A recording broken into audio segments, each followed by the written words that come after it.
Paranaense de Londrina, na juventude experimentou a vida monástica num convento da Ordem dos Carmelitas Descalços, mas desistiu de se tornar monge optando pela vida acadêmica. Mestre e doutor em educação pela Pontifícia Universidade Católica de São Paulo, é professor titular do Departamento de Teologia e Ciências da Religião e de pós-graduação em educação também na PUC. Autor de inúmeros livros no campo da filosofia, da educação e da ética, alguns em coautoria, ele também foi secretário municipal de educação durante a administração de Luiz Erundina entre 1991 e 92. O filósofo e professor Mário Sérgio Cortella é o convidado de hoje do Roda Viva.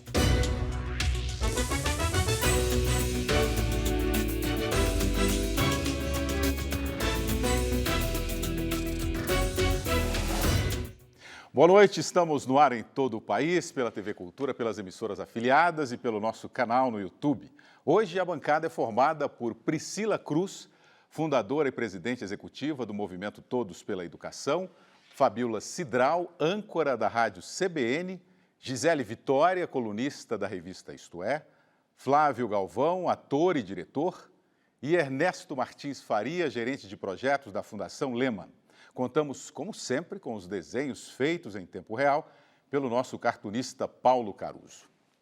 Mário Sérgio Cortella, boa noite. Olá. Obrigado pela presença, é uma honra tê-lo aqui no centro obrigado. do Roda, né? Eu gosto demais. Eu participei algumas vezes do Roda Viva como entrevistador nessas últimas décadas e fico feliz da possibilidade de hoje poder aqui também girar nessa roda. Muito bem, vamos girar então. Eu gostaria de começar com um assunto que eu sei que você já escreveu e escreve muito sobre ele, inclusive num livro lançado recentemente, que é sobre ética, Cortella. Sim. Que é um tema que está na ordem do dia no Brasil, né? Muitas empresas, por exemplo, muitas organizações têm adotado métodos de compliance, né, nos seus procedimentos. E aí a minha pergunta é a seguinte, é uma reflexão momentânea, fruto do medo, catalisado principalmente por ações como a Lava Jato, ou é um processo evolutivo natural de uma democracia como a brasileira? William, antes de nada, a gente tem que lembrar que ética não é cosmética. Isto é, ética não pode ser uma coisa de fachada, que é utilizada apenas para ela servir de enfeite. Ao contrário, ética é a proteção da decência na convivência, na vida, na ação do indivíduo e da comunidade. Nós estamos no estado de São Paulo, como origem, na cidade de São Paulo. Paulo, que dá nome à cidade, que é apóstolo dos cristãos, ele tem uma frase fortíssima, que aparece numa das suas cartas. Aliás, todas as cartas de Paulo são sobre ética, todas elas. E se observar, ele tem 2 cartas ao povo da cidade de Corinto, e na primeira delas ele escreve algo fortíssimo, que é: tudo me é lícito, mas nem tudo me convém. Tudo me é lícito, mas nem tudo me convém. Isto é, eu posso fazer qualquer coisa porque eu sou livre, mas eu não devo fazer qualquer coisa. E o que eu não devo fazer? Aquilo que apodrece a minha história, ofende a minha comunidade, desonra a minha família, degrada a minha identidade. E por isso ética é algo que não pode ser algo do fenômeno da moda, né? Claro que no Brasil nós temos hoje isso como um vir-à-tona quando se fala no campo, por exemplo, da política. Eu sempre digo que as questões mais recentes no Brasil, as operações, as apurações, as demissões, as cassações, o que fosse, elas fizeram no primeiro momento que a gente ficasse olhando para cima, isto é, para Brasília. De repente nós começamos a olhar para dentro. Ué, e eu com isso? O que eu tenho nesse pedaço? Qual é a minha participação? E aí, por último, até, né, vale demais pensar algo. Ética é aquilo que cuida da nossa decência. Você falou em compliance, há uma tradução caipira para esse termo compliance, que é nos conforme. Né? Aquilo que está nos conforme. Tem que estar nos conforme para o gestor público, para o gestor privado, para o cidadão no dia a dia, para aquilo que é a nossa convivência, para que a gente não apodreça, de fato, nossa capacidade. E por isso o Brasil traz hoje um momento estupendo para a gente reinventar qual é a conduta ética que a gente deseja no coletivo e no privado. Vamos lá girar a roda, Gisele. Cortella, tudo bem? Sempre. Eu sou um otimista não incorrigível, porque incorrigível seria a negação da educação, mas sou um otimista. Então, eu queria tratar um tema, enfim, inevitável, que é o impeachment. A gente acaba de encerrar um processo de impeachment com o afastamento definitivo da presidente Dilma Rousseff. E eu queria te perguntar o seguinte: a presidente Dilma muitas vezes mencionou a frase: a história vai julgar esse processo, né? Na sua opinião, o que a história vai dizer? Nós temos dois movimentos nisso. O primeiro, a história de fato. Ela, aquilo que hoje parece uma situação, pode não sê-lo. Vou te dar um exemplo banal. Né? Nos teus livros de história, em que você, na escola, estudava, especialmente história geral, depende de quem vai escrevê-lo e quem é que tem o poder da escrita. Exemplo, enquanto você estava no teu livro de história olhando sobre o mundo romano, enquanto os romanos estavam avançando e tomando tudo que era de outros povos, no teu livro, o título do livro é A Expansão do Império. Enquanto esses outros povos, depois, mais tarde, vêm tomando de volta o que a eles pertencia, no teu livro o título era Invasões Bárbaras. Ora, a história, como registro, ela não é absolutamente neutra, ela coloca aquilo que é a expressão do momento. O momento que nós vivemos hoje no Brasil, ele tem uma cisão. Algumas pessoas consideram que o que aconteceu foi apenas a sequência da democracia. Outros, como eu, acham que essa democracia não cabe nela uma medida exagerada, como sendo, por exemplo, o afastamento da presidente por um tipo de desvio de conduta que não produziu ofensa ao erário, embora tenha ali colocado algo que é a irresponsabilidade. Mas há uma diferença entre improbidade e irresponsabilidade. Eu sou parlamentarista, nosso país é presidencialista. No parlamentarismo, o que aconteceu com a presidente Dilma é absolutamente usual, nem produziria trauma nenhum. No nosso caso, eu considero que foi um ato com uma certa brutalidade. Isto é, com o exagero da pena em relação ao tipo de conduta, é inegável que houve ali alguma coisa que praticava o sair da rota, mas cuja resolução de pena ela exagerou em relação ao que poderia ser.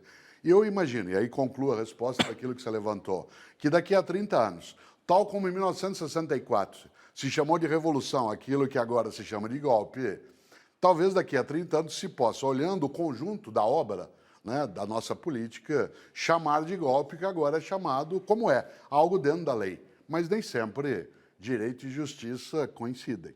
Né? Há momentos em que direito e justiça se afastam. Basta lembrar que a escravatura, há 150 anos, fazia parte da nossa legislação. Depois ela aparece como é de fato um horror, o que significa que o nosso momento atual ele não tem tanta clareza para a gente julgá-lo. Talvez, né, daqui a 30 anos se diga que foi um ato de violência simbólica, sem sangue, ainda bem, que não pode ser chamado de golpe no sentido clássico, né, seria estranhíssimo usar esse termo no sentido clássico, mas cujo termo golpe não pode ser afastado na totalidade se olhado, né, de um outro ângulo, que é aquele que eu acabo de enunciar. Posso completar Pode. Você falou do termo golpe. Você usa muito a origem das palavras, né, nas suas explicações e nas suas reflexões. E eu acho que a gente teve nesse período, nesse processo todo, quer dizer, de um lado, o discurso do termo crime de responsabilidade, e do outro, a questão se foi golpe, se não foi golpe. Então, é um golpe que não é bem golpe, um golpe parlamentar, né? E, pela outra ponta, o crime que não é bem crime, mas é uma infração político-administrativa. E, muito provavelmente, eu acredito que você concorde, que isso causou essa falta de clareza no termo das palavras, causou uma falta de entendimento. Sim. Né? Continua causando. Então, você acha que isso ajuda a reforçar a polarização que a gente vive na sociedade? Num determinado momento, sim, mas o esclarecimento, né, por exemplo, acompanhar as sessões no Senado, ver, por exemplo, o depoimento da presidente Dilma, ver aquilo que depois foi a votação, o modo como procedeu, é extremamente pedagógico para a gente aprender a lidar e entender o quanto que isso é possível, porque a semântica, isto é, o sentido de fato, né, que as palavras podem carregar, ela é histórica. Essa semântica ela pode ser trabalhada de vários modos. Um deles é dizer que um governo foi derrubado, outro foi que ele foi retirado. Um golpe clássico é aquele em que você derruba a presidente ou o presidente. E derruba de maneira brutal. Eu acho que houve, sim, uma brutalidade de natureza parlamentar dentro do presidencialismo, mas ela não foi derrubada. Ela foi retirada do poder por um artifício que, do ponto de vista ético, poderia ser assemelhado ao artifício que ela usou no governo dela para fazer a orientação econômica. O artifício, entendido ali como um movimento que às vezes dribla aquilo que deveria ser uma linha correta, foi produzido por ela, isso é inegável. Ela argumenta, como o fez, que isso não produzia um crime, mas que produzia isso sim, um desvio de conduta que poderia ter uma penalidade, né, que não seria de fato o afastamento, e outros colocam, entendido como sendo o procedimento que a democracia entende. Não acho que essa cisão inicial, que ela vá aprofundar o que foi, no final de 2014, a eleição, em que nós tivemos uma proximidade muito forte entre ela e Aécio Neves como segundo candidato, em que janeiro de 2015 já começou, né, dentro da briga. Até pouco tempo o nosso país ainda tinha algo muito negativo, Gisele, que era você começar uma conversa com aquilo que rompe o diálogo, quer dizer assim, de que lado você está? Quando você começa uma conversa, porém, é claro que ela acaba nesse momento. Eu desejo que esse aclaramento, né, que ele venha e que a gente seja capaz de olhar isso como um aprendizado histórico e não como um combustível, né, para a nossa ruptura de convivência. Priscila Cruz. Quero pegar esse teu gancho aí do aprendizado histórico e continuar com o tema da cidadania, mas agora por um outro ângulo, porque a gente também teve todo esse acontecimento mais recente, mas também, bem recentemente, a gente teve as ocupações das escolas pela juventude, pelos jovens aqui em São Paulo, em Goiás e outros estados. A gente está vendo agora também um ressurgimento de movimentos, outros movimentos políticos, grupos, pessoas se organizando para também pensar a nova política. Nessas eleições municipais, vários candidatos muito jovens saindo para vereadores, assim, um ressurgimento dessa juventude protagonista. E eu queria te perguntar o seguinte, Cortella, a gente está vivendo um momento de refundação da democracia brasileira, a gente está querendo repensar essa democracia, e até um pouco além disso, assim, a gente precisa pensar numa democracia do século XXI, a gente precisa repensar essa democracia que a gente tem hoje no Brasil. Existe essa coisa de democracia do século XXI? Interessante que você coloca, Priscila, num ângulo especialmente. Às vezes no Brasil a gente se fala, e você é da área de educação tal como eu, que a tarefa da educação é o resgate da cidadania. E é curiosa essa expressão, porque a ideia de resgate supõe que nós já tivemos, e portanto você vai lá buscar de novo. Ora, nós nunca tivemos uma cidadania por completo. A cidadania, que não é apenas a possibilidade de você votar e ser votado, ela é sim a completude da condição de vida numa comunidade nacional.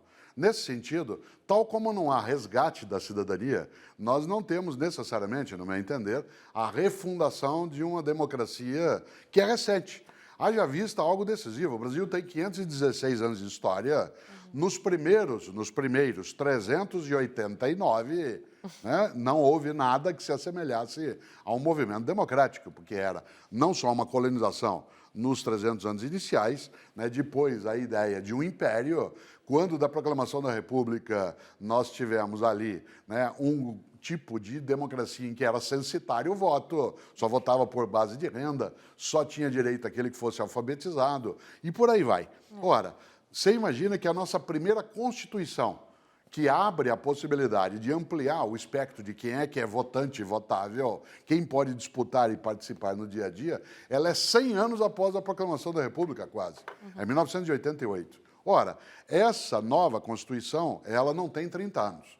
Nesse sentido, quem nasceu nos últimos 20 anos, ele nem só não viveu nossa Constituição anterior e os seus motivos, e mais ainda, não vivenciou aquele período autoritário que foi de 64 até 84. Eu digo várias vezes que nós precisamos de uma nova Constituinte. Aliás, defendo em vários lugares que essa Constituinte seja exclusiva, que ela não seja a eleição de parlamentares que depois continuam no mandato. É a escolha de homens e mulheres no Brasil, de várias faixas etárias, que possam compor o reordenamento de uma Constituição como a nossa, que ao nascer em 88 foi logo depois de uma estrutura ditatorial. E, portanto, os direitos e deveres ali colocados, o ordenamento da vida coletiva, se deu ainda sob um trauma. De um lado, alguns que se consideravam perseguidores e outros perseguidos. É necessário que a gente olhe que quando os jovens vêm à tona hoje, como você lembrou, desde 2013, quando em junho de 2013 se inicia, nós não temos ainda nem o hábito de reivindicar, nem o hábito de lidar com a reivindicação. Nós estamos aprendendo. De junho de 2013 até agora, o que a gente teve de possibilidade de um aprendizado nisso é muito forte. Me encanta, Priscila, que o jovem e a jovem possa voltar hoje um pouco a reivindicar aquilo que não é apenas liberdade de expressão, porque nós temos, liberdade de participação, porque nós temos, mas qualidade de ensino, qualidade da merenda, uma escola que seja menos afastada do dia a dia. Agora, última coisa disso, cautela, porque a democracia não é ausência de ordem. Democracia é ausência de opressão. E, às vezes, o democracídio, ele vem à tona, o assassinato da democracia, quando aqueles que reivindicam ultrapassam a barreira da convivência harmônica, pacífica, em que o conflito tenha lugar, mas que o confronto não venha à tona. Por isso, cautela com os democracidas. São aqueles que, em nome da liberdade de manifestação, produzem brutalidade, violência, agressão, fazem com que a autoridade da segurança também reaja no modo que ela está habituada a reagir durante décadas e décadas, e aí aquilo que é algo marcante do que disse um dia Mahatma Gandhi, quando disse, olho por olho, uma hora acabamos todos cegos. Flávio Galvão. Cortella, em primeiro lugar, é um prazer, um privilégio estar aqui conversando com você. Eu me lembro a primeira vez que eu vi foi num debate numa rádio. Exatamente. Eu fiquei impressionado com você, era um debate, eu fui fazer alguma coisa sobre o Dário Fo, que era uma peça que eu fazia na época, estava você, o doutor Antônio Hermílio Moraes, e eu fiquei impressionado com você, primeiro pela sua inteligência, Obrigado. segundo pelo seu nível de informação, e terceiro eu pensei, ninguém ganha uma discussão desse sujeito porque ele tem uma voz tronitroante, qualquer um que converse com ele vai perder no rádio. A voz é a primeira aproximação, mas para fazer o debate é sempre bom tê-la. Tê-la, E no rádio você ganha toda. Bom, obrigado. Então é um privilégio estar aqui. E é um privilégio também porque eu sempre aprendo alguma coisa com você. Você não sabe, mas eu me lembrei uma época de uma coisa que eu tinha estudado no teatro, que era, estudei também Stanislavski, que era o sincero. O sincero, você me lembrou uma vez, eu vi na televisão, que é o sem cera, ou seja, tirar a máscara. Então, você é um grande educador, você é um homem que me interessa, porque toda vez que eu ouço, toda vez que eu leio alguma coisa, eu aprendo. E por ser um grande educador, às vezes eu fico impressionado, porque eu vejo você no Jornal da Cultura e você tem grande admiração pelo Lula. Eu vejo a sua admiração fica no seu olhar, no brilho do seu olhar. E, ao mesmo tempo, eu fico impressionado porque o Lula, ele tem uma coisa que me chama muita atenção, que é esse prazer em ser analfabeto. Então, essa glamorização do analfabetismo, sem qualquer preconceito, porque ele poderia ter se alfabetizado antes, durante e depois da presidência, não é uma coisa que lhe incomode? Não há uma dicotomia? Sim, haveria se fosse essa a única fonte de admiração. Né? Por exemplo, a minha admiração pelo Lula, ela não é contínua, ela não é nem inédita e nem ela é inesgotável. Ela vem exatamente de um processo que ele vivenciou, que eu acompanhei desde os anos 1970 e que considero admirável. Eu não considero toda a trajetória dele admirável, eu considero que uma parte significativa ela é admirável pela condição, inclusive, de ter feito o que fez. Mas nenhum e nenhuma de nós é isento, né, de observação crítica. Em relação a ele, né, nos tempos mais recentes, eu não tenho o mesmo olhar que tive. Mas ainda continuo com esse tipo de percepção do lugar histórico que ele ocupou dentro do nosso processo, no meu entender, de maneira positiva, e agora, nos tempos mais recentes, né, tendo de se defender de algumas coisas que seriam comezinhas e que um gestor público não deveria participar, né, daquilo que dá, por exemplo, decência à atividade, a capacidade de encantamento, uma liderança que deveria continuar sendo admirada, né, e que não poderia, de modo algum, ter dado alguns passos que ele afirma não ter dado. Não está claro ainda, né, para o conjunto da justiça se o deu, senão ele teria outro tipo de caminho. Você acredita que naquela entrevista em Paris sobre o Mensalão? Eu acho que ele poderia ter dado ali uma resposta que fosse mais direta, né, com a responsabilidade que tem um gestor. Acho que a política, né, ela não evita o sigilo, ela não evita a privacidade, mas ela exige transparência quando você quer entrar para a história para um tempo que seja futuro. Um passado de bons serviços não é um salvo-conduto para que alguém mais adiante pratique o que quer. Quando o Lula foi eleito, né? Ele, no começo, dizia, eu que cheguei à presidência da República... Todos nós votamos nele. Claro, todos nós podemos. Isso é bonito. Mas ele acrescentou ali uma frase que talvez não devesse fazer, aliás, não devia, que foi assim, eu que não tenho escola... Depois ele mudou. Esse é o diploma que eu quero, diploma de presidente da República. O Frei Beto, que com ele trabalhou no primeiro ano, e o Oded Grajev, que também atuaram, né, no primeiro momento do mandato, eles passaram a alertar, em algumas situações, de que a exaltação correta de alguém que saiu do meio da população e chegou ao cargo de presidente da República não poderia ter como meritocracia a ideia de que ele não passou pela escola. Ele não ouviu. Claro, de que isso era deseducativo. Agora, a gente não pode, Flávio, confundir, e você sabe disso, escolarização com formação.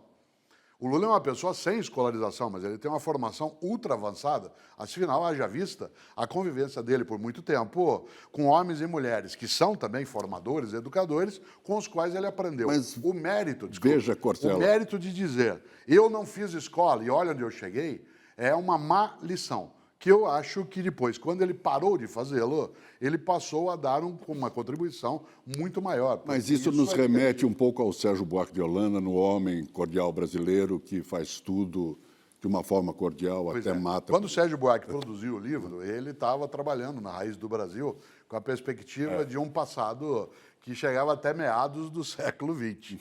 Né? Se a gente imaginar o que aconteceu no meio século mais recente, a ideia da cordialidade, da bondade da convivência, a ideia persiste, mas ela não é algo que a gente tenha mais do modo como era antes. Mas eu queria deixar claro isso que você destaca bem. Nenhum governante, nenhuma governante pode exaltar a ausência de escolaridade como sendo um mérito. Né? Se o faz, deveria dizer, eu que não tive a chance de estudar, e eu gostaria de tê-lo feito, e eu vou fazer um governo, e depois ele passou a falar isso, onde isso não aconteça. Mas, num primeiro momento, aquilo desviava um pouco a heroificação que deveria ser dado. Isso vale para um jogador de futebol. Mas reiterando... Nós temos vários que são grandes Flávio, ídolos. nós só precisamos rodar. Desculpe. A gente pode voltar nessa... Desculpe, só reiterando a minha admiração pelo Cortella. Foi mal. Eu também. Você precisa cautela, porque às vezes você me admira, tal como eu admirei o Lula em alguns momentos, e você pode deixar de me admirar. Mas eu leio você. E o Lula eu não leio. Eu estava num debate, William, em que a pessoa fez um elogio tão carinhoso quanto esse do Flávio, disse assim, olha, menos porque você tem que esperar eu morrer, porque depois de morto é que a gente pode ser elogiado por inteiro. Antes de morrer dá para fazer tanta bobagem, então aguardo Espera um pouco, né? Mas o do Flávio eu gosto demais. Fabíola Cidral. Já que ele tocou no Lula, eu queria tocar um pouquinho no PT, porque o Cortella esteve filiado no PT por 25 anos. Então, a minha história dentro do Partido dos Trabalhadores, ela tem 3 fases, Fabiola. Durante os primeiros 25 anos do Partido dos Trabalhadores, eu tinha militância, voto e, claro, filiação. Nos 10 anos mais recentes agora, portanto, ao completar um total de 35, né, eu deixei de ter filiação, tenho uma militância que é episódica e o voto eu fiz sempre nessa direção. No tempo que nós estamos vivendo, eu não tenho filiação, não tenho militância, a não ser de modo seletivo, em causas que eu faria e faço também em outros grupos que não só o PT, e o voto ainda está sob reflexão. Né? E nesse sentido, essa trajetória, ela se assemelha a algo muito interessante, eu às vezes uso essa imagem resguardada, a diferença não é porque alguém dentro de uma igreja, a igreja católica, a igreja evangélica, né, os espíritas ou as igrejas de orientação africana, não é porque alguém da direção dessa igreja pratica o desvio em alguma situação, ou é disso acusado, pedofilia, etc., que eu deixe de pertencer àquela prática religiosa. Então, parte daquilo que foi o petismo na origem, eu a ele aderi com gosto, crença e veracidade.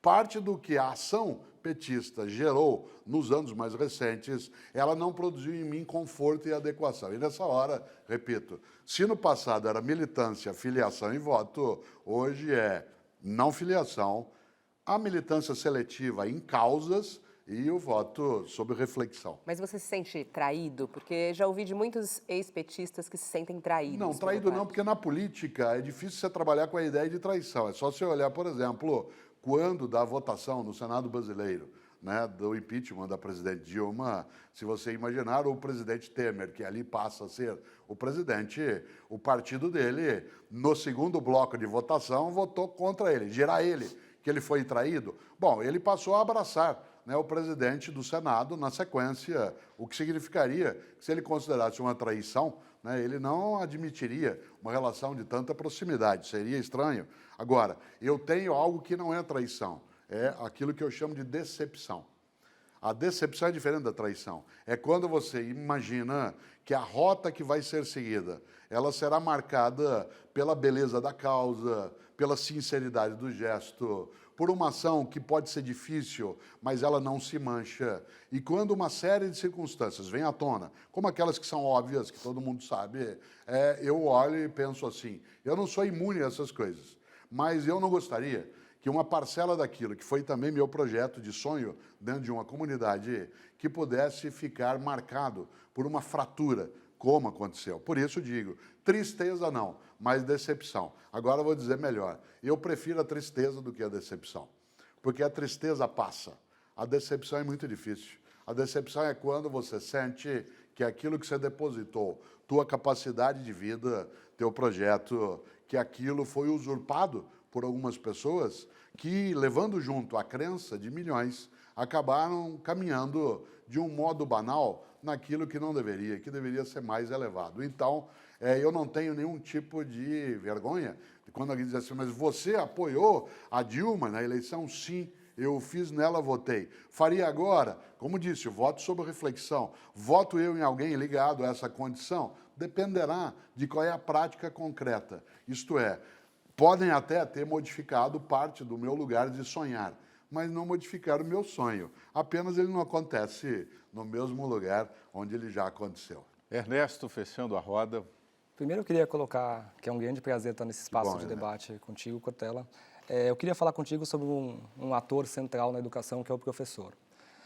A gente fez uma pesquisa na Fundação Lehman, que a gente, em parceria com o IBOP, que a gente identificou que os professores sentem pouco ouvidos pelos outros atores da educação, sejam secretarias de educação, seja o Ministério da Educação. Eu queria te perguntar, você que tem um diálogo tão próximo com os educadores e conseguiu construir uma legitimidade muito grande, muito admirado por professores, qual que é a melhor forma de ouvir? Qual que é uma boa estratégia de realmente ouvir os professores e gerar o engajamento dessa proximidade? Como governos ou mesmo fundações, os diversos atores que trabalham na área, como de fato envolver os professores e que estratégia de comunicação usar para eles realmente se sentirem envolvidos? É interessante, Ernesto, porque a nossa Constituição de 1988 e depois, entre aspas, a Constituição da Educação, que é a Lei de Diretrizes e Bases da Educação Nacional, que é de 96, ambas prevêem a democratização da gestão da estrutura escolar. E um dos elementos chaves dessa democratização é o Conselho Municipal de Educação. Esse Conselho Municipal, que precisa ser estruturado, em certo sentido, ele existe formalmente em boa parte dos municípios do Brasil. Esse Conselho, ele seria, junto com a Câmara Municipal, que é o lugar dos legisladores, daqueles que devem fazer a supervisão do Executivo, seria o lugar de uma presença mais direta da representação docente. Não estou falando, claro, dos sindicatos, que também o são, das associações, que também o são, ou do dia a dia da escola, mas um gestor, e eu fui secretário de Educação na cidade de São Paulo, um gestor na área educacional precisa fazer com que haja no Conselho Municipal de Educação, de um lado, e por outro lado, dentro daquilo que é a atividade do cotidiano, um envolvimento com a atividade escolar da comunidade. Ora, qual é o melhor caminho? Fazendo com que os conselhos municipais de educação, eles tenham uma efetividade maior.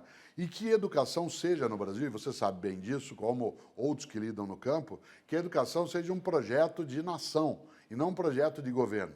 Enquanto no nosso país a educação escolar ela for algo do interesse quase que gestacional, do governo e não da nação, nós vamos ter esse afastamento. Os docentes quase não temos inserção nessa gestão no cotidiano. Não são tantos os secretários e secretárias, em vários níveis, que fazem com que haja a ausculta da docência naquilo que vão fazer. Precisam fazê-lo. Se a gente não quiser depender de um secretário ou secretária, de um ministro ou ministra, o que a gente tem que fazer? Ocupar, no bom sentido, no sentido cidadão do termo, o Conselho Municipal de Educação. Pergunta, nós estamos agora sendo vistos pelo Brasil todo. Sabe quem nos assiste? Onde fica a sede? Como é que funciona?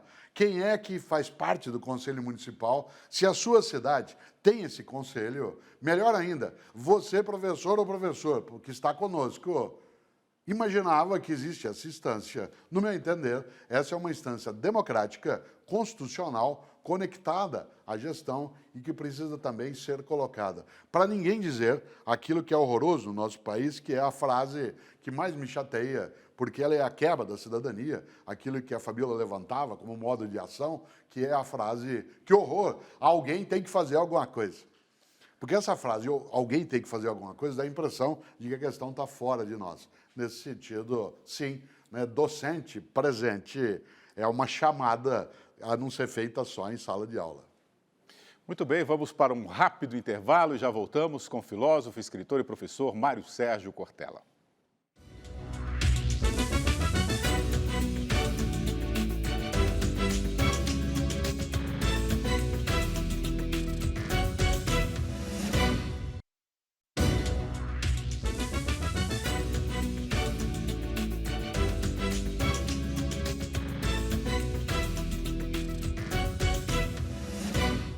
Estamos de volta com o filósofo, escritor e professor Mário Sérgio Cortella. Cortella, você ainda acredita na utopia, numa civilização ideal? Ou não acredita mais, uma vez que todas elas se tornaram sistemas totalitários? Você sabe que eu gosto demais de lembrar algo que às vezes parece ofensivo, mas eu sempre digo que todo pessimista é, acima de tudo, um vagabundo. Né? Porque ser pessimista é uma forma extremamente cômoda de existir. Afinal de contas, o pessimista ele tem uma grande vantagem. Ele não tem trabalho algum. E a melhor maneira de não precisar fazer nada é acreditar que nada pode ser feito. Uma das coisas prediletas do vagabundo é sentar e esperar dar errado. Aí você fala assim, mas não está dando errado. Ele fala, espera que você vai ver. O otimista, que é o meu caso, tem um trabalho imenso. Tem que levantar, ir atrás, buscar, chorar, querer desistir, voltar outra vez. O otimista ele é marcado por aquela música do Maurício Tapajós, do Paulo Sérgio Pinheiro, que é, né, a ideia de pesadelo, em que ele, no trecho da música, diz, eles cortam um verso, eu escrevo outro. Um muro separa, uma ponte une. De repente, olha eu de novo. Né? Eu acho que as utopias que foram colocadas no século XX, elas foram exclusivamente para o campo da política governamental. E elas perderam um pouco daquilo que foi a noção de utopia do século XVI. E antes dela, um pouco com Platão, que na sua obra República levanta uma certa utopia da vida coletiva lá no século IV a.C. Depois, Tommaso Campanella, com uma obra magnífica chamada Cidade do Sol. E, é claro, a grande obra do Thomas More, que os católicos, anglicanos e ortodoxos chamam de São Thomas More. Thomas More, que produziu uma obra com esse nome.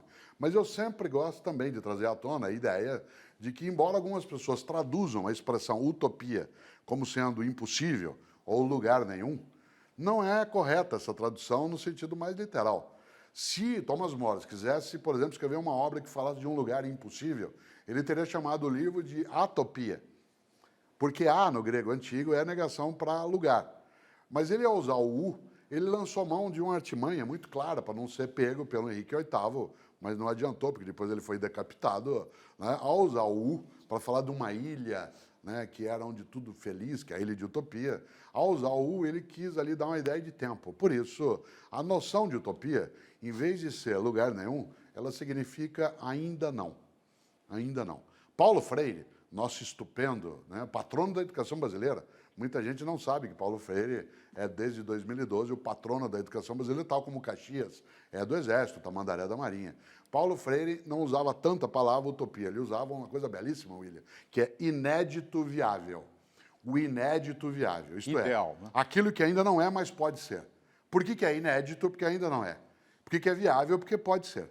E eu tenho, sim, a crença de que as utopias que o século XX edificou, elas, porque se marcaram exclusivamente pelo campo da ação governamental, como foi o caso, por exemplo, do comunismo soviético ou da estrutura que foi colocada em algumas nações, como a China, ou Cuba, ou a Albânia, elas, ao se marcarem exclusivamente como uma coisa de Estado e não de uma gestão que envolvesse outros elementos da vida, que não só o campo, né, de governo, elas geraram as distopias, que é o contrário da utopia. O Admirável Mundo Novo, do Aldous Huxley. 1984, do anarquista George Orwell. Né? A ideia no cinema, né, do Blade Runner. Isto é, um futuro catastrófico. Mas essa utopia pode ser possível com a democracia? Ela só é possível com a democracia. Eu não tenho nenhuma crença de que a construção de uma sociedade solidária, onde você tenha estruturas de convivência, que o socialismo teórico gerou, que o capitalismo, enquanto estrutura de produção, pôde trazer à tona. Aquilo que, há algum tempo, as igrejas chamavam de solidarismo, para não usar a dicotomia capitalismo-socialismo, elas são possíveis com a democracia.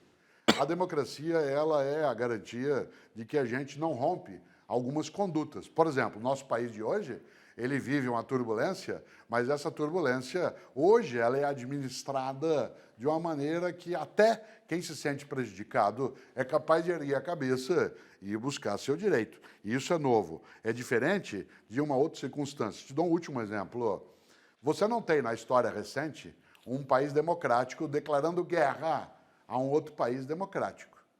Você tem países democráticos, às vezes, o fazendo em relação àquilo que se considera, como foi o caso do nazismo, do fascismo, da percepção imperial japonesa, né, nos anos 30 e 40, a capacidade de reação. Você teve, no século XXI, alguns movimentos nessa direção. A democracia, ela é algo que nos permite até o equívoco e a correção dele, como o nosso país faz e fará. Priscila. Acredito eu, como utopia. Muito bem. Priscila. Cortella estava falando que educação devia ser um projeto de nação, não só um projeto de governo. Você não acha que a gente tinha que ser mais ambicioso até nesse nosso pleito e falar, olha, além de ser um projeto de nação, a gente quer que a educação seja a espinha dorsal, o eixo central do nosso projeto de nação, que por acaso a gente nem tem um projeto de nação até hoje, né? Mas a gente brigar para ter a educação como essa espinha dorsal, afinal de contas, vou falar um monte de coisa que você já sabe, né? A educação é a base da cidadania, é a base dessa democracia que realmente pode florescer de uma forma muito, muito melhor no Brasil. Ela reduz taxa de homicídio, ela melhora a saúde, reduz gravidez precoce, quer dizer, ela tem tantos efeitos. E eu acho que a gente já tem uma certa consciência que a educação é importante, né? Ninguém é capaz de dizer na rua que a educação não é tão importante, todo mundo já diz. Mas será que para a gente realmente colocar a educação no eixo central, a gente precisa fazer esse projeto e botar a educação como a espinha dorsal do nosso projeto de desenvolvimento? E aí sim o professor ser o principal profissional desse país. A gente realmente batalhar para que o profissional mais valorizado, mais importante, não só no discurso, mas principalmente na prática, seja o professor? Você acha que a gente tem que ser mais ambicioso até nesse pleito em relação à educação? Você sabe que há uma década, quando da Fundação do Todos pela Educação, eu sou parte dessa fundação, houve ali, como há até hoje, uma junção de pessoas de várias orientações ideológicas, de vários grupos da sociedade, de vários tipos de cor, né, no pensamento político, no pensamento social. E aquela, sim, é uma discussão que trouxe à tona, não exclusivamente, mas prioritariamente, o tema da educação como um eixo no qual a cidadania constrói a sua possibilidade. Evidentemente que ainda hoje nós padecemos sim, de algo que é muito negativo, que é a ideia de um discurso sobre a educação escolar, um momento muito circunstanciado dela aparecer durante o período eleitoral e depois um escondimento, né, no cotidiano. Eu aprendi uma coisa como gestor público, que eu uso até hoje, gosto de repetir, Priscila, de que a palavra prioridade não tem S. Se você colocar plural na palavra prioridade, é porque não era prioridade, até do ponto de vista etimológico. Quando alguém diz para você, eu tenho duas prioridades, então não tem nenhuma. Se é prioridade, não tem plural. Se a educação é para ser prioridade, ela terá de ser enfrentada desse modo, mas de um modo também não cínico, em que as pessoas dizem, colaboram até na reflexão, mas elas não mergulham de maneira direta. E eu tenho, sim, uma expectativa de que o Brasil consiga romper esses parâmetros. Vou até dizer, vez ou outra me pergunto, o que você acha da educação brasileira hoje? Eu falo, olha, eu não tenho nenhuma visão catastrofista, isto é, que nós nada fizemos, e nenhuma visão triunfalista, de que nós já estamos na rota. Eu costumo dizer que, nos últimos 30 anos, nós avançamos tanto na área de educação escolar em comparação aos séculos anteriores.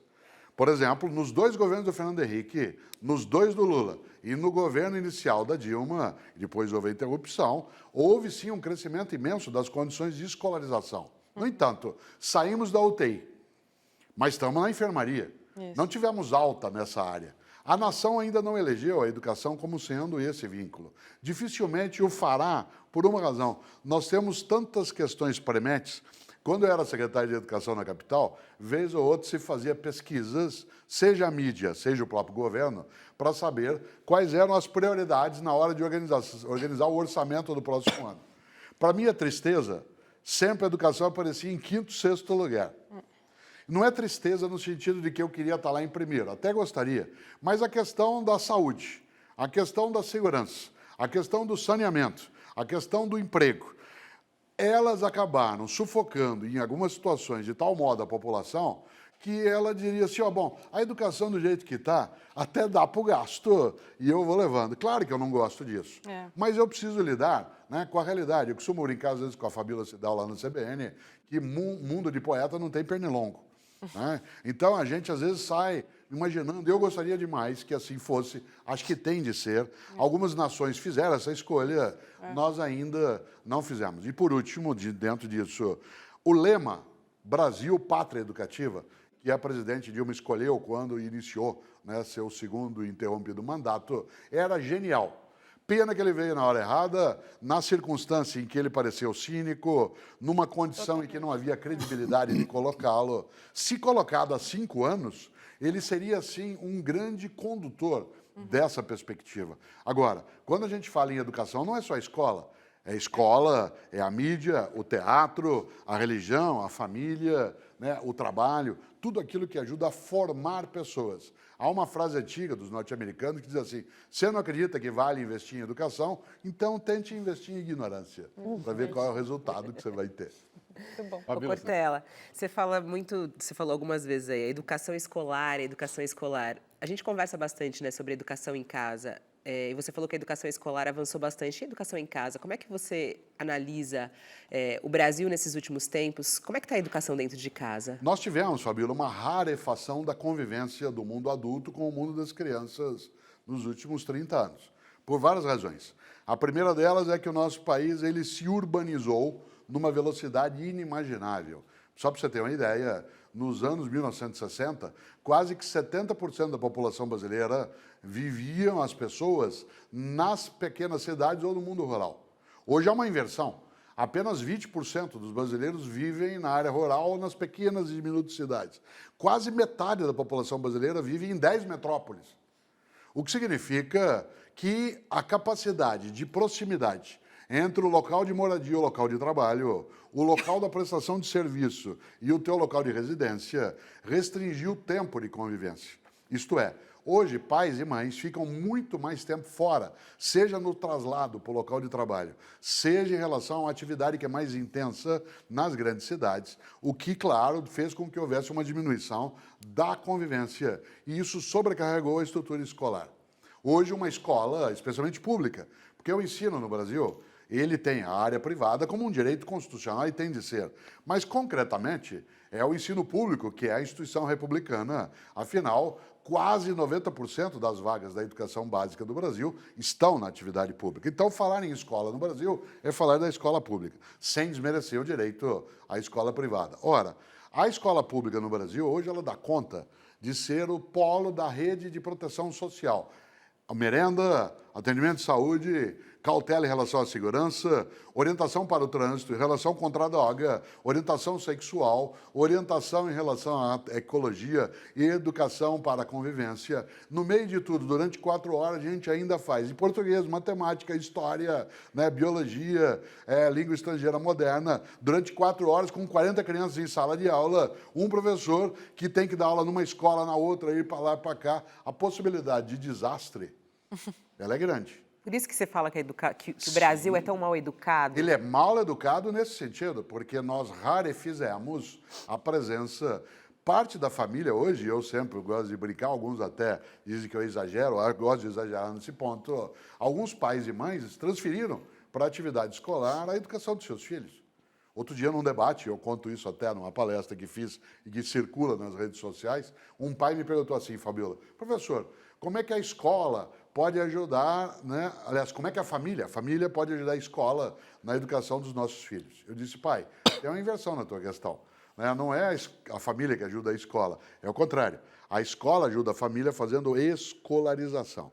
E escolarização não é toda a educação. A responsabilidade da educação dos seus filhos é tua, de forma primária, direta, e de forma secundária do poder público.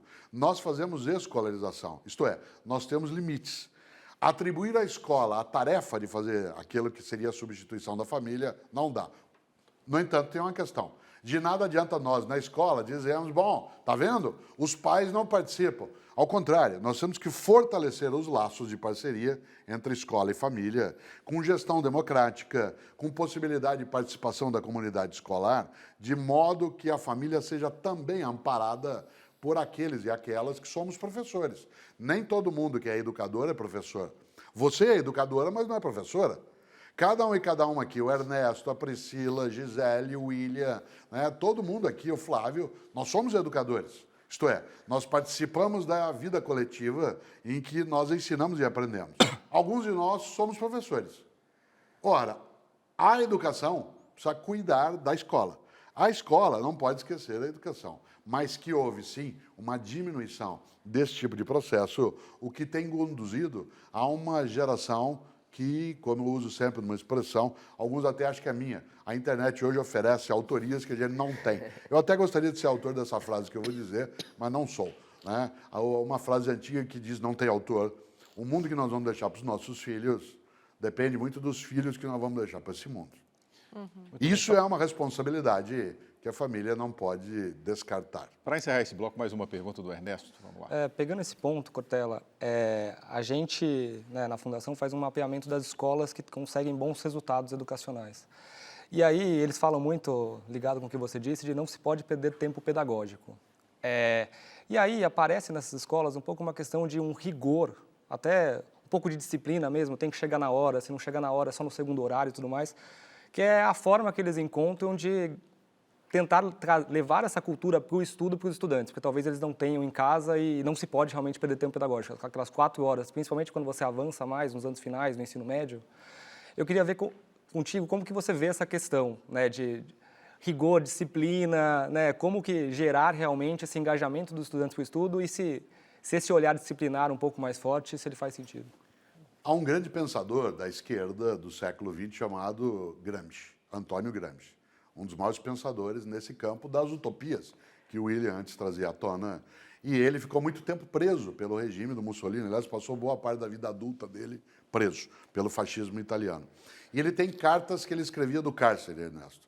Uma delas, ele pede a quem cuida dos filhos dele, que estão na escola, que essas pessoas que cuidam não deixem os filhos serem indisciplinados. Isto é, não terem horário para estudar, não terem organização e método naquilo que tem de fazer, que eles sejam cumpridores de horário. Quase que usando uma expressão antiga, eu diria, socialismo não é barbárie. Isto é, não é a perda de referências. Aí eu volto ao ponto do que você colocou. Há uma diferença entre a autoridade docente e autoritarismo. Eu sou docente há 42 anos, sou professor. Eu exerço a minha autoridade. Eu não quero ser autoritário, mas, por exemplo, no meu trabalho, começar e terminar a aula no horário, a realização das tarefas recíprocas por parte de alunos e professor, a questão de ordenamento da fala e do debate, o cumprimento das ações que são coletivamente estruturadas é algo necessário para que a gente faça da escola uma escola. Uma escola não é, de maneira alguma, um local onde você apenas se diverte. Ela não é um ponto de encontro, ela tem uma finalidade direta. E, nesse sentido, a disciplina ela é decisiva. Eu lembro sempre, eu tenho um livro até que um dia o William, né, ele mostrou no Jornal da Cultura, chamado Educação, Convivência e Ética, que é um livro que eu gosto muito, dirigido a pais e professores, cujo mote central, Ernesto, é basta de o amor aceita tudo. Basta de o amor aceita tudo. Porque tem gente que diz, porque eu te amo, então eu aceito isso de você. A frase tem que ser invertida. O amor que tudo aceita é leviano. O amor que tudo aceita é irresponsável. A frase é, porque eu te amo, eu não aceito isso de você. É porque eu te respeito como professor e por você ter afeto, que eu não quero que você seja indisciplinado, que você não esteja no horário. Professor, é porque eu tenho afeto por você que eu não quero que você fale desse modo. Pai, é porque eu te amo que eu não quero que você exagere no teu consumo de drogas ilegais ou de drogas legais e assim por diante. Por isso, a ideia de afetividade, não de efetividade, a ideia de afetividade pedagógica está conectada com a noção de efetividade. Por quê? Um amor, né, pedagógico que não se concretize em ações que deem resultado, ele é mera boa intenção. A amorosidade de um docente tem que ser competente. E faz parte da competência a organização do trabalho. As melhores escolas, em qualquer lugar, em qualquer região, são aquelas que têm um corpo diretivo e de docentes que faz da disciplina não uma armadilha, mas um modo de organização do trabalho. E isso tem que ser um ato coletivo. Um professor sozinho, numa turma de 12 docentes, se só ele exige horário, controle, presença, e os outros não o fazem, ele não tem nenhum tipo de força. Como cantou um dia o bem lembrado Chico Buarque, um bicho só é só um bicho. Vamos para mais um ligeiro intervalo e voltamos já já com o filósofo, escritor e professor Mário Sérgio Cortella.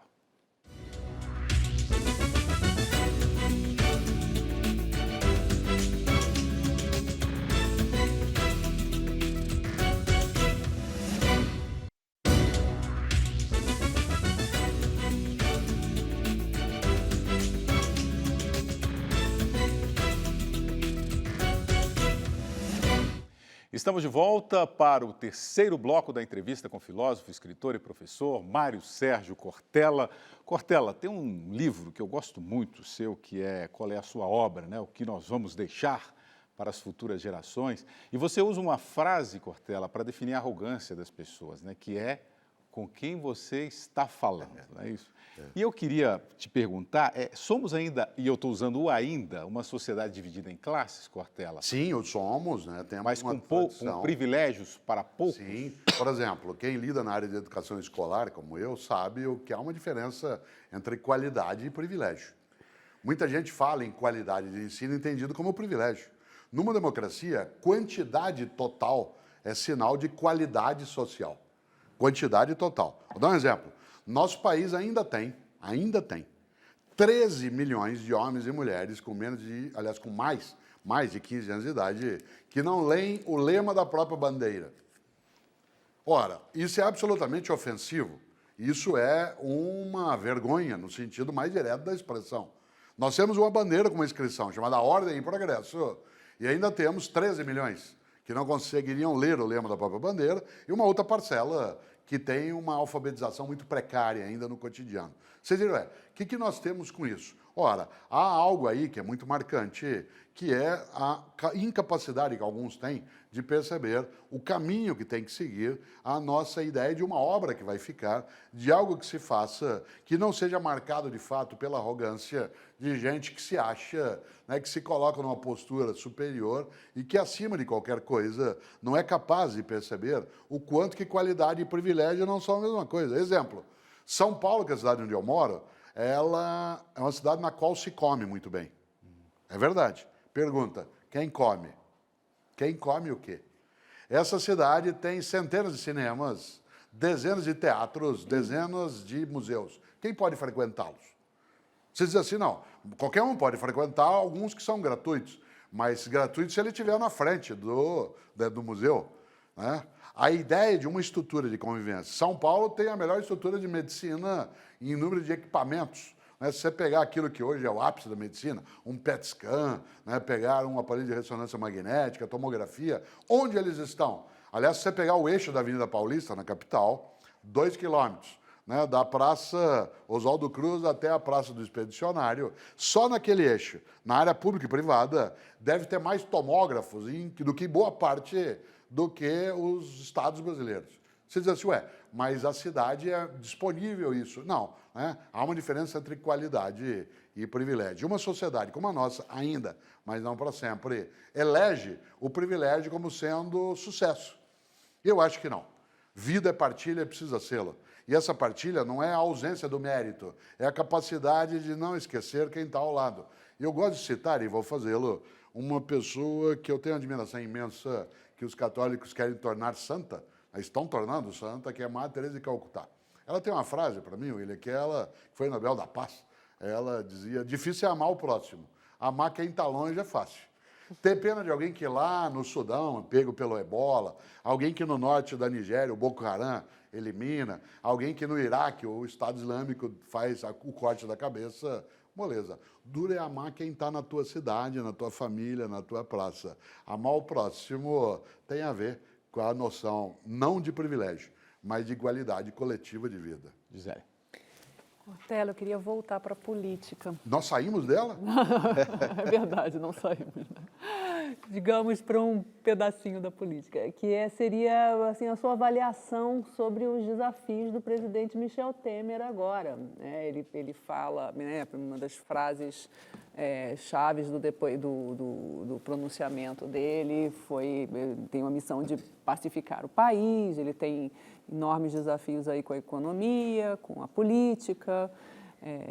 Qual é a sua avaliação? Eu acho que ele tem um desafio imenso, que é provar que tem, de fato, condição de fazer aquilo que ele se colocou como capaz de fazer. Isto é, gerir uma nação. Nós tivemos com a presidente Dilma uma série de turbulências em relação à capacidade de gestão. Várias pessoas, com muita razão, colocaram um modo, né, de ação do Estado brasileiro, enquanto governo federal, muito falseado nos passos, tropeçando em algumas circunstâncias na área de economia, né, de projetos. E outras coisas, sem dúvida, deram continuidade àquilo que Fernando Henrique e Lula tinham feito, e isso deu uma estabilidade nessa área. Acho que não há ainda um nível de confiabilidade, porque há uma coisa é você estar legalmente num cargo, outra coisa é você estar nesse cargo com a admiração das pessoas. A presidente Dilma tem admiração de muita gente, assim como o presidente Temer também o tem. Mas isso não deu a nenhum dos dois a unanimidade em relação à confiança de gestão. Por isso, no meu entender, o presidente Temer terá, sim, né, uma necessidade imensa de provar-se como alguém que tem confiança e capacidade. Nesta hora, não necessariamente ele consegue algo que nos governos que tivemos antes, algumas vezes na nossa República, foram capazes, que é de ter carisma. Assim como Dilma não era necessariamente carismática, eu até fiquei espantado, né, porque ela fez uma fala e uma postura de estadista quase no final. Quem acompanhou a presença dela no nosso Senado enquanto, né, alguém que se defendia, ali apareceu uma estadista que parecia escondida também, numa outra circunstância, no modo de postura, na argumentação. Tardio isso. Michel Temer, no meu entender, ainda não teve essa condição. Eu o conheço de outras relações, ele, professor da PUC São Paulo, tal como eu, nos 35 anos que fiquei na PUC, convivemos, mas nunca tive a possibilidade de vê-lo numa tarefa executiva. Nunca tive. Em relação à presidente Dilma, sim, porque ela participou, né, de gestões anteriores. O Lula nunca houvera participado de gestão, exceto, né, de partido e sindicato. Eu não entendo como obrigatório que alguém tenha experiência executiva, porque vale muito a equipe, né, com a qual ele se cerca, mas a questão da confiança é decisiva. Por uma razão, a um chefe você obedece, a um líder você procura, admira e quer servir. É necessário que aquele ou aquela que ocupar qualquer cargo, né, de gestão, que ele tenha muito mais a capacidade de liderar do que apenas de chefiar. E nessa hora, acho que no momento não fica nítido para mim nem qual é a capacidade de chefia e qual é a força e a motivação de liderança que ele carrega. Mas que a ideia de pacificar, ela não é estranha, ela não deve sê-lo. Porque uma democracia, ela não é a construção da paz dos cemitérios. Porque a paz do cemitério não é paz, é a incapacidade de reação. A democracia, ela é a paz em que o conflito pode vir à tona, mas o confronto tem que ser rejeitado. Num livro que o William, para minha alegria, no Jornal da Cultura mostrou, fizeram a cobertura do lançamento com o Karnal, Pondé, de Menstaíl, chamado Verdades e Mentiras, Ética, né, e Democracia no Brasil, nós fomos capazes de debater qual é a distinção entre conflito e confronto. Nossa, está anotado aqui. Claro, a frase. conflito, olha só, é porque é uma ideia necessária. A democracia é a administração dos conflitos para que não haja o confronto. O conflito é a divergência de postura, de ideias, em que você quer convencer a outra pessoa. O confronto é vencê-la, derrotá-la e fazer com que ela saia do circuito. De vez em quando, jornalistas, e você o é e sabe bem, usam a expressão conflito bélico. É estranho, na filosofia, esse termo. Uma guerra é sempre um confronto, nunca é um conflito. Conflito eu tenho agora, enquanto nós estamos dialogando. Isto é, nós não temos necessariamente a mesma ideia, a mesma postura. Confronto é eu levantar daqui e pedir para você sair, né, da reflexão. Ou o contrário, você dizer, eu não participo mais. No confronto há uma ruptura, no conflito há uma divergência. A democracia que Temer precisa ajudar a cuidar, porque ela não é propriedade dele, ela é aquela que terá que lidar com os conflitos sem que haja a degeneração dentro de um confronto. Flávio? Cortella, sem sair da política, porque tudo é político, vamos voltar um pouco na tua vida. Tem uma história sobre Santo Agostinho, não sei se é verdadeiro ou não. Santo Agostinho era um doutor da igreja, mas era muito mulherengo, gostava muito de mulheres bonitas. Antes de ser doutor da igreja. Antes de ser doutor da igreja. E um dia passou por ele uma mulher muito bonita, ele olhou para a mulher e fez uma oração pedindo ao Senhor, Senhor, fazei-me puro, mas não agora. Você deixou de ser monge pelo mesmo motivo? Não, e quando eu morava em Londrina, a cidade onde eu nasci, onde eu vivia até 13 anos, a minha família é de formação católica, de tradição católica. Eu tenho simpatia hoje pelo mundo católico, embora não seja um frequentador, né, de culto, de igreja. Mas como eu estudei muito tempo a área de ciências da religião, eu acabei tendo acesso a várias formações que tiveram origem na minha experiência de natureza conventual. E aí digo por quê.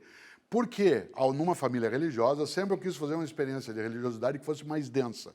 Que eu queria colocar à prova em mim mesmo, ainda com 16, 17 anos, qual era a minha crença e qual era o meu modo de servir naquilo que ele, aquela hora, falava do qual é a tua obra. E eu achava que o clero, dentro da Igreja Católica, seria um caminho para eu servir naquilo que entendia como finalidade de vida.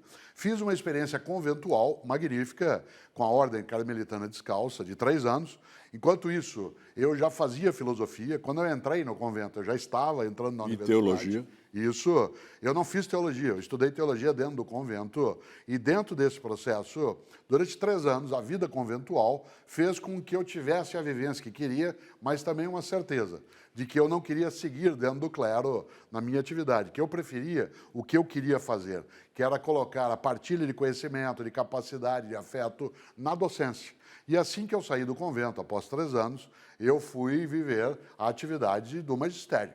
Claro, quando Agostinho, em tese, essa história ela é incomprovável, mas ela aparece relatada por ele mesmo numa obra que todo ser humano tem de ler, chamada Confissões. Confissões, isso. Claro que não é desse modo. Só terminando, juro, William. Não, fique à vontade. Você vê alguma relação entre João XXIII e o Papa Francisco? E eu não tenho dúvida, dos papas mais recentes, esse papa jesuíta. Eu tenho experiência porque eu fui formado, né, como um professor, como um filósofo no sentido profissional do termo, na escola jesuítica. Eu estudei com os jesuítas na universidade. Ali, tal como fez o Luiz Felipe Pondé, Leandro Carnal, outros do Jornal da Cultura, também estudaram, né, com os jesuítas. Esse papa jesuíta, um homem que é capaz de vida pastoral. Primeiro jesuíta. Isso, ele é o primeiro jesuíta dentro da história, o primeiro latino-americano com essa condição. Ele conseguiu corrigir uma rota de desvio que o mundo dos católicos estava seguindo, que era em que a pauta era sempre negativa. O Papa anterior, ele é menos próximo a Paulo VI e a João XXIII. Afinal de contas, Paulo VI e João XXIII, de 1959. Mas o corte mesmo foi João XXIII. Claro, João XXIII. Um homem que era do interior, um grande pastor, um homem que iniciou a modernização. Que era o tampão, era Sim, um Papa tampão. a modernização da Igreja Católica, um homem que era, assim, bonachão.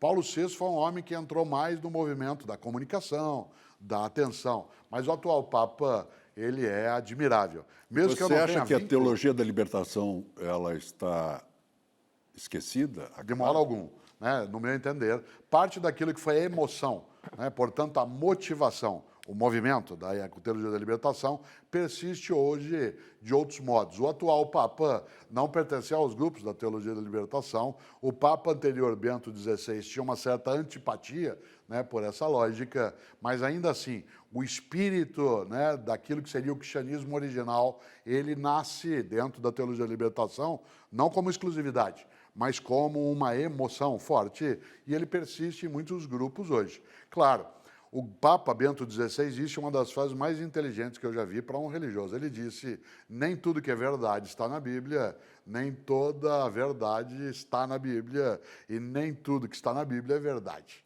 Nesse sentido, isso é uma abertura que ele ainda não pôde fazer. Aliás... William, eu faço homem... um silêncio obsequioso agora.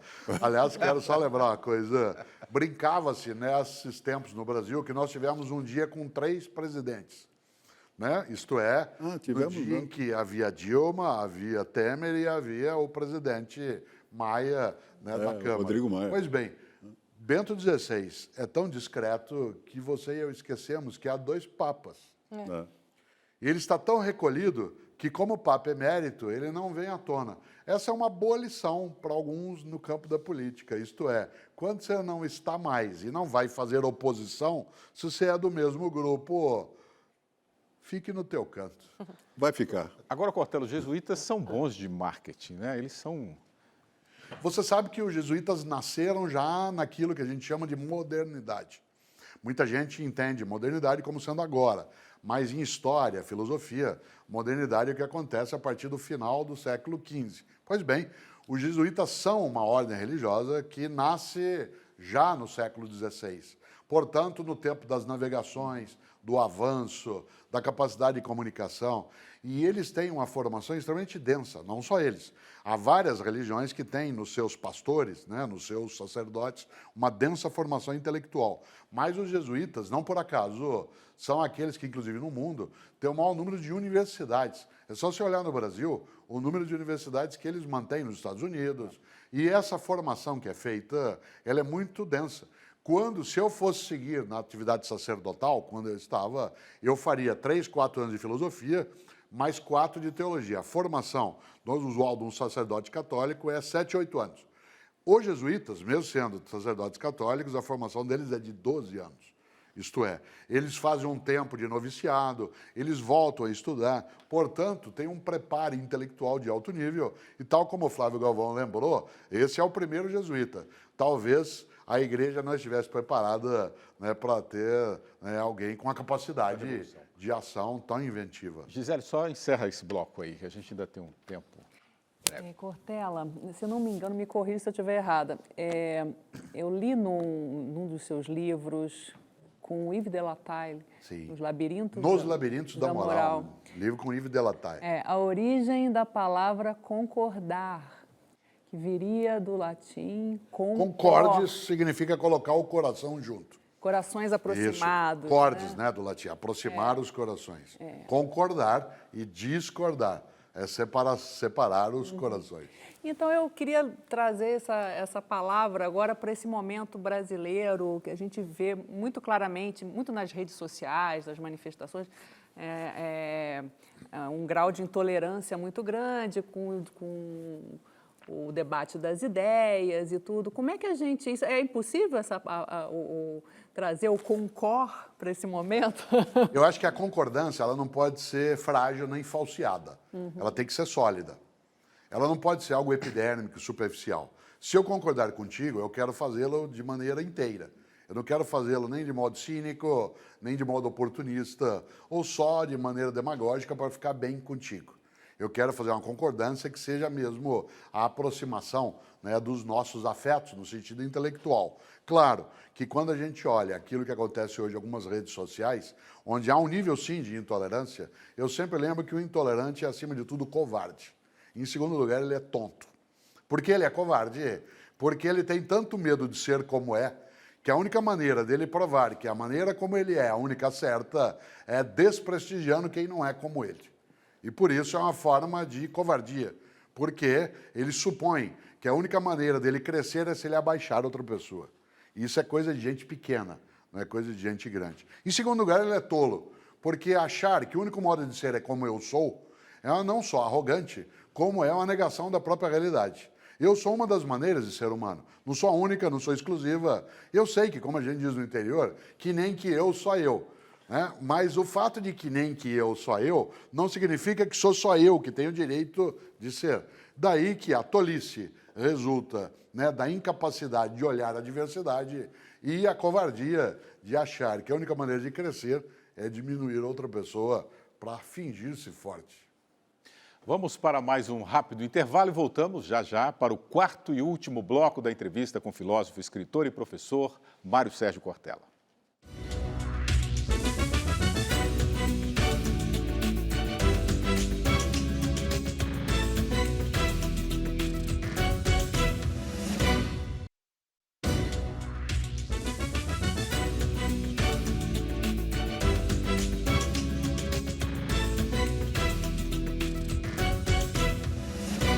Estamos de volta para o quarto e último bloco da entrevista com o filósofo, escritor e professor Mário Sérgio Cortella. No bloco anterior nós falamos sobre religião, Cortella. Eu queria abordar isso, eu estava folheando algumas notícias, né, e vi lá que nas últimas 2 décadas, houve uma redução, ou um aumento, aliás, no número de ateus no Brasil, acho que uma média de 70%. E aí eu te pergunto, por que há essa redução? É a decepção com as organizações ou é a era do individualismo, que o eu se apodera? Qual é a sua explicação para isso? Eu acho, que nós não tivemos um aumento do número de ateus. Eu acho que nós tivemos um aumento das pessoas que pode-se dizer ateias sem que ela seja perseguida.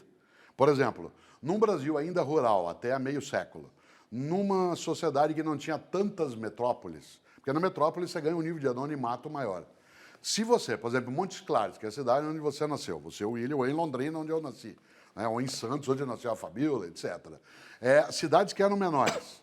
Ou eu era da religião hegemônica, ou eu não fazia negócio, ou eu não podia manter meu comércio, ou eu não era lido e, né, eu tinha que ser casado, não podia ser separado. Aquele é divorciado, era a frase que se dizia. Ou aquele é protestante, ou aquele é espírita, ou aquele que frequenta a Umbanda, como se fosse algo sussurrado.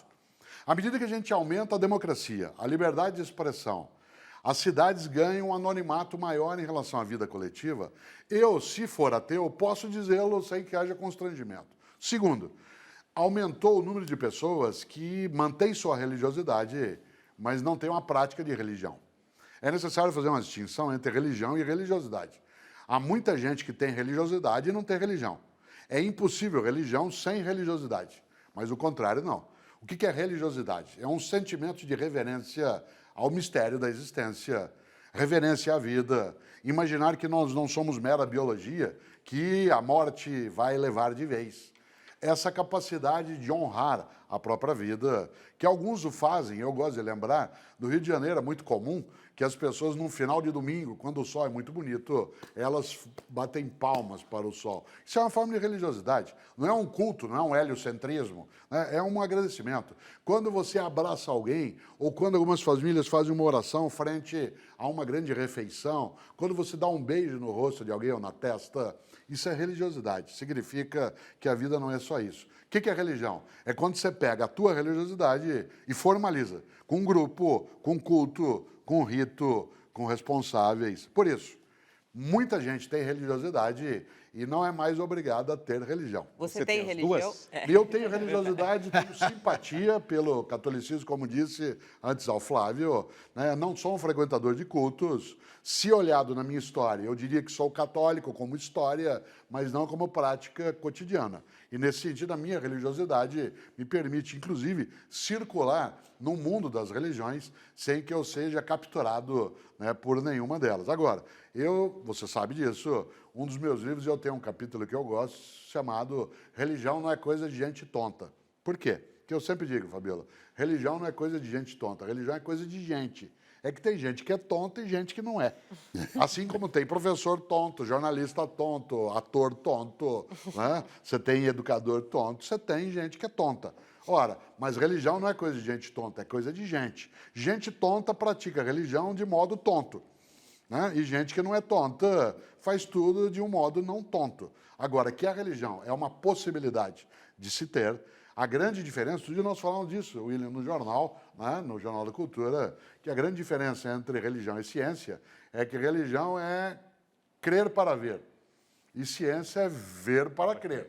São dois caminhos de interpretação, mas eles não são necessariamente e nem o tempo todo excludentes. O Brasil é um país em que a palavra religiosa circula sem que as pessoas, de fato, tenham a religião como uma coisa do cotidiano. E eu sempre acho muito estranho quando alguém faz as coisas em nome de Deus.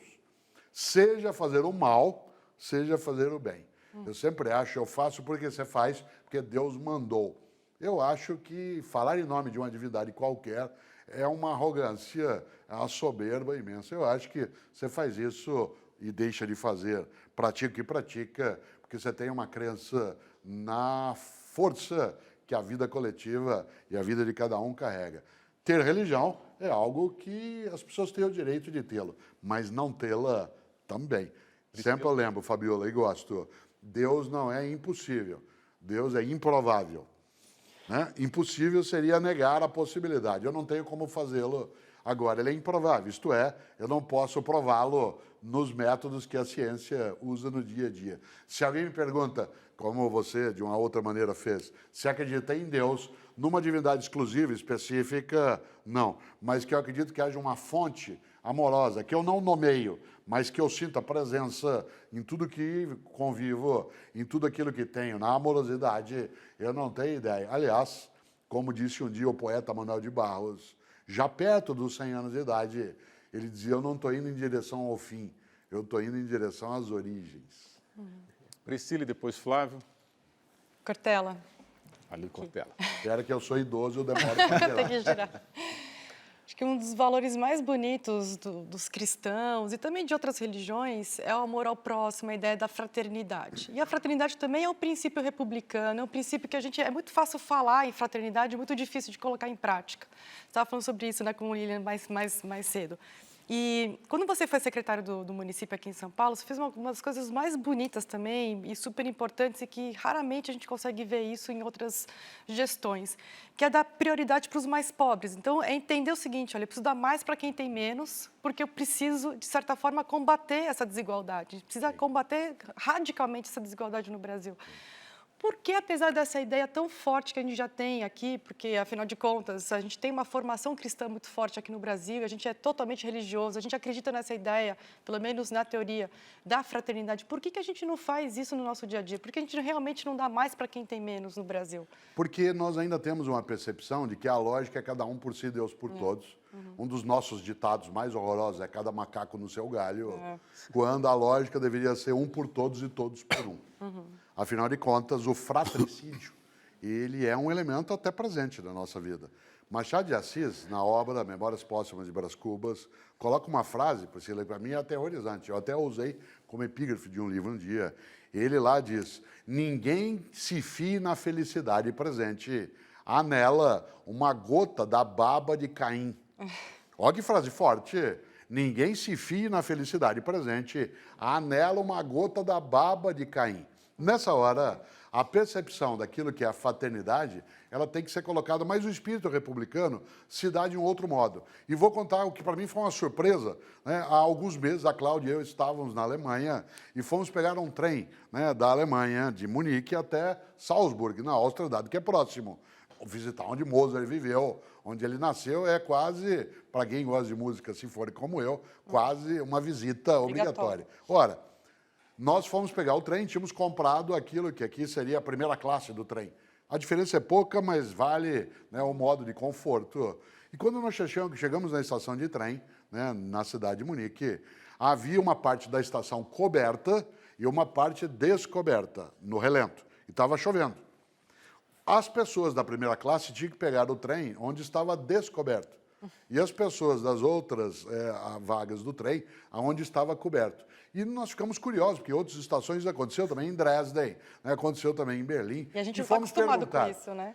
Princípio republicano deles. Por que é que o lugar coberto tem que ficar para quem não é da primeira classe? Porque a suposição é que no lugar descoberto, o cara pode ter guarda-chuva, capa, e que naquela área onde não chove, fica quem não pode ter tanto guarda-chuva e capa. Você olha isso é uma inversão de uma lógica, mas demora algum tempo. E aí eu quero lembrar, para quem às vezes perde a esperança, algo, William, que eu gosto sempre de trazer.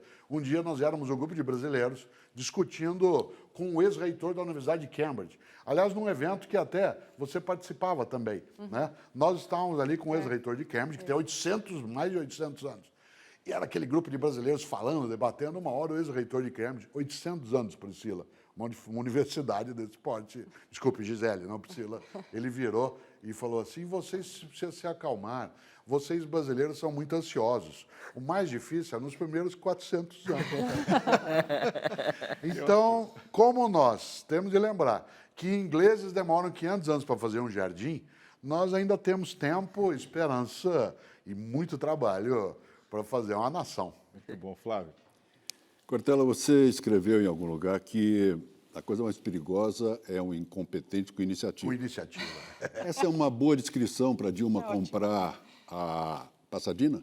Eu acho que aquilo é um deslize de gestão, né, a necessidade ali em Pasadena, por exemplo, de ter maior clareza em relação a que o país teria naquele momento. Hoje, aquilo não é olhado como um mau negócio, hoje. Né? Mas ele, no momento anterior, nos 3 anos anteriores ao que estamos, ele é sim olhado nesse ponto de vista. Agora, não necessariamente. Quando se usa a expressão, e eu gosto de usá-la, né, que o mais perigoso do mundo é o incompetente com iniciativa, isso vale para um palco, vale para uma sala de aula, vale para uma churrasqueira, vale para uma gestão, vale para uma presidente. Eu não acho que Dilma Rousseff tenha tido o tempo todo uma atividade incompetente, mas uma parcela das atividades ela teria que ter mais competência ou uma equipe que o fizesse. É fácil falar porque eu não estava no governo em que ela estava, né, olhando de fora. Mas eu tenho o direito, como cidadão, que sou, de fazer também. Mas ela vem desde o Ministério da Minas e Energia, depois ela foi chefe da Casa Civil. Mas isso não necessariamente torna alguém que sabe Petrobras, ela vem caminhando com a Petrobras há muitos anos, há mais de 13 anos. Mas isso não a desqualifica para parte daquilo que ela fez. Apenas mostra que nessa rota que você aponta, ela não tinha tanta formação. Eu não acho que ela tenha sido leviana naquela questão. Eu acho ela foi colocada no lugar errado, na hora errada. No que deveria fazer. Se eu fosse, né, um gestor com aquela responsabilidade, aquele tipo de peso, ele seria mais significativo. No entanto, vez ou outra se usa uma expressão dizendo não é possível que você, ou como presidente, não saiba das coisas. Mas nem dentro de casa, como pai ou mãe, como marido ou mulher, a gente sabe de todas as coisas. Aliás, se a gente soubesse de tudo sempre, não haveria surpresa na traição dentro, por exemplo, de um casal. Mas a gente sabe.